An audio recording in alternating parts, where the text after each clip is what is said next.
Salut à tous et bienvenue pour le journal du Mercato OM, le point rapide et complet sur le Mercato et l'Olympique de Marseille. On démarre avec une piste turque.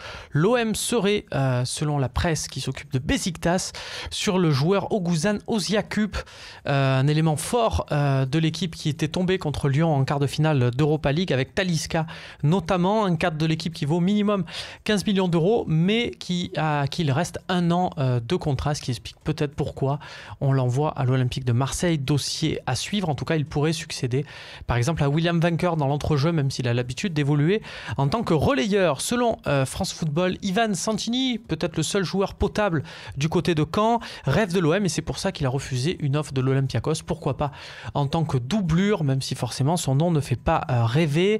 Estadio Deportivo donne des nouvelles d'un autre joueur qui pourrait succéder à Vainqueur, c'est Sergio Canales. Voilà, la Real Sociedad est prêt à le laisser partir pour 3 millions d'euros. Reste à voir si l'OM est vraiment intéressé ou va laisser le morceau au Betis Séville. Et puis pour les affaires courantes, j'ai envie de dire, Rudy Garcia n'a pas renoncé à Bafétimbi Gomis et il espère que le joueur va accepter l'offre de l'OM, même si elle est inférieure financièrement, elle est supérieure sportivement. Et puis Adil Rami, lui, est toujours intéressé pour rejoindre l'Olympique de Marseille, même s'il n'y a aucun accord contractuel. Et devinez quoi, qui est sur les rangs pour l'accueillir? Eh ben c'est encore les Turcs de Galatasaray. Voilà, on passe à l'échelle française avec l'Olympique lyonnais, tiens, qui était un peu sur des pistes défensives similaires à l'OM. Normalement, ça devrait plus être le cas. Ils ont trouvé leur bonheur derrière, c'est Eliakim Mangala.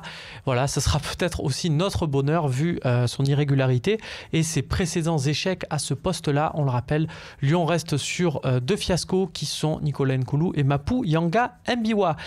À l'échelle européenne, des idées là aussi, puisque Martin Skrtel serait dans le viseur de Swansea, le stopper slovaque qui avait fait le bonheur de Liverpool pendant de nombreuses années, joue à Fenerbahçe. Tiens, bah, s'il est sur le départ, pourquoi pas l'OM toujours à ce poste-là. Chelsea cherche à recruter Bonucci et Virgil van Dijk de Southampton, ce qui veut dire que Kurt Zouma est plus que jamais disponible pour un prêt.